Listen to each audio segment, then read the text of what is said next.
Lagos's skyline bristles with high-rises and busy highways in affluent districts like Victoria Island. It is in this energetic city that 30-year-old Stanley Morgan has built a life defined by kindness and ambition. A tall, handsome man with a jovial demeanor, he is known for being hard-working and unfailingly generous to everyone around him. Welcome to Royal Beat Tales. Please grab a coffee and enjoy the rest of the story. One night, while driving along the bustling Lekki Expressway, Stanley noticed a terrified young woman stranded by the roadside. She had just been attacked and robbed. Without a second thought, he pulled over and pressed some money into the grateful stranger's hands to help her get home safely, unaware that this simple act of kindness would one day come full circle to save his own life.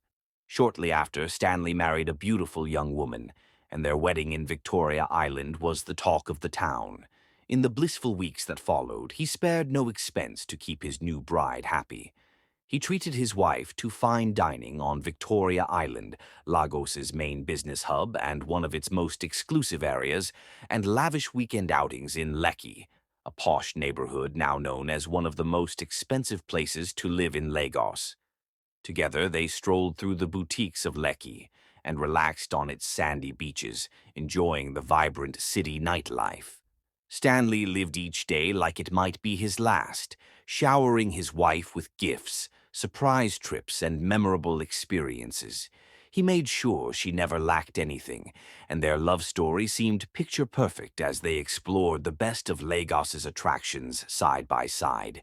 Everything changed when Stanley fell gravely ill. What started as fatigue and body pains was soon diagnosed as chronic kidney failure. At just 30, he found himself in and out of hospitals, his life now revolving around doctors and machines. Stanley spent all he had on hospital bills and twice-weekly dialysis treatments at 60,000 naira per session. It didn't take long for his savings and assets to evaporate in the face of mounting medical costs. Yet, despite the treatments, his condition worsened, and doctors warned that he would need a kidney transplant to survive. The surgery was estimated at around 30 million naira, an impossible fortune for Stanley. As the reality set in, the once energetic man was confined to a bed at a specialist hospital in Lagos, gaunt and weakened, watching his world fall apart. Stanley's devoted wife initially visited him every day at Lagos University Teaching Hospital in Ikea, bringing home-cooked meals and hope. But caring for a sick husband soon wore heavily on her. She was young and vibrant, and the bleak routine of hospital wards and looming medical bills sapped her enthusiasm. Betrayal. One afternoon, after yet another long dialysis session, Stanley waited for his wife's usual visit, but she never came. Days passed, and when he finally reached her by phone, her voice was cold and distant. She confessed that she could no longer handle the stress of his illness and was no longer interested in the marriage. In that crushing moment, Stanley realized his wife had abandoned him. The woman who danced with him under Lagos's city lights had walked away when life grew dark. Stanley's heart broke as he ended the call.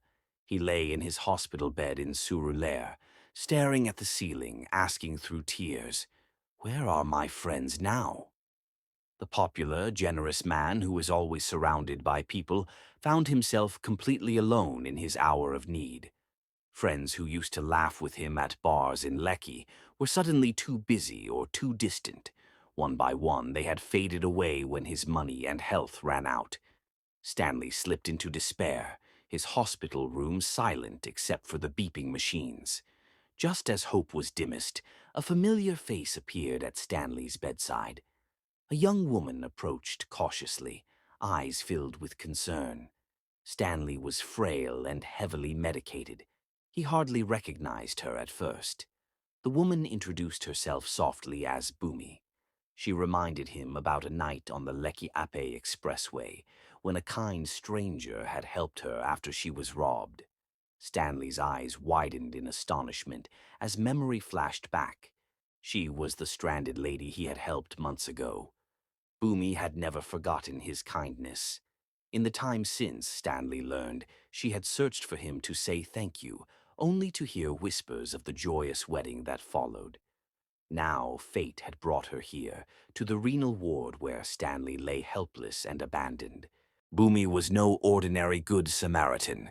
She revealed that she was the CEO of Alpha Industry Global, a thriving Lagos company she inherited from her late father.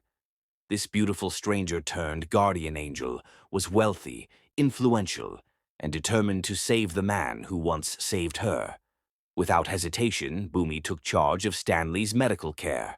She transferred him to a private renal center on Lagos Island, ensuring he had the best specialists and treatment money could buy. She paid every outstanding bill, the costly dialysis sessions, surgeries, medications, and even arranged for a top surgeon to prepare Stanley for a transplant. Under Boomy's vigilant care and blank checks, Stanley underwent months of treatment and finally a successful kidney transplant that gave him a second chance at life. Throughout his recovery, Boomy was by his side day and night. In those quiet evenings at the hospital, as warm ocean breezes drifted in from nearby Victoria Island, their friendship deepened into something more. Stanley found himself laughing again, talking for hours with Boomy about dreams and futures. Her compassion and loyalty touched him in a way he never thought possible. By the time he was strong enough to walk the hospital corridors, their hands would often intertwine. Two souls brought together by a twist of fate and kindness. Fully healed and brimming with gratitude, Stanley stepped back into the sunshine of everyday life, a changed man. Boomy offered him a role as the general manager of Alpha Industry Global, wanting a trustworthy partner by her side. Though initially hesitant, Stanley accepted the job. It was a chance not only to rebuild his career, but also to stay close to the woman who had restored his hope. In short time, he proved himself invaluable at the company, his natural work ethic and charisma shining once more. His new position afforded him a luxury office on the top floor of a glass high-rise in Victoria Island's business district. From there, Stanley could gaze out at the Lagos skyline and the very expressway where a small act of kindness had intertwined his destiny with Boomy's. The pain of the past was healing. In place of betrayal and loneliness, he now had genuine love and a bright future. Lagos's bustling streets below seemed to hum with new promise. One sweltering afternoon, Stanley was in his corner office, reviewing job applications for a managerial opening. The air conditioner whirred softly as he sipped cold water and scanned the next resume. His secretary knocked and announced that the next candidate had arrived. "Send them in," Stanley said without looking up. The door opened and a timid woman stepped forward. "Good afternoon, I'm here for the interview," she began quietly. At the sound of her voice, Stanley raised his eyes and felt the world lurch. Standing before him, dressed in a simple suit and clutching a file of certificates, was his runaway wife. The same woman who had abandoned him in his darkest hour now stood nervously in his office, not realizing who would be interviewing her for this job. Stanley's heart pounded.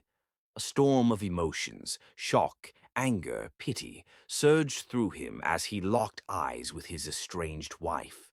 She recognized him immediately and froze, her face turning ashen.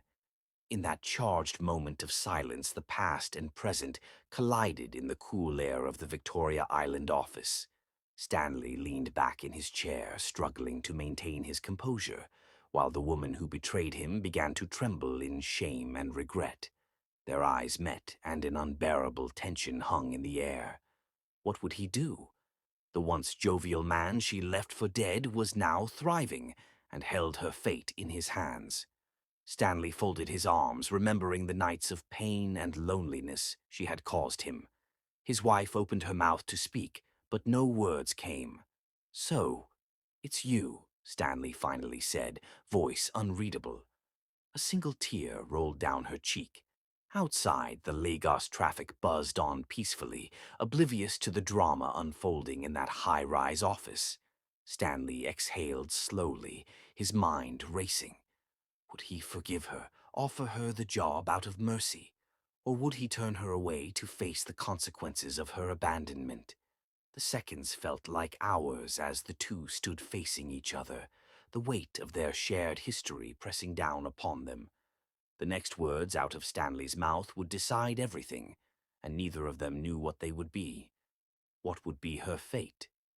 The answer hung uncertain, a cliffhanger ending to their extraordinary story, to be completed by the choices they would make in the next moment. One good turn deserves another. Kindness given will always find its way back to you, while those who abandon others in hardship may one day face the emptiness they left behind. If you liked this story, please subscribe, like, and comment for more interesting stories. Thanks.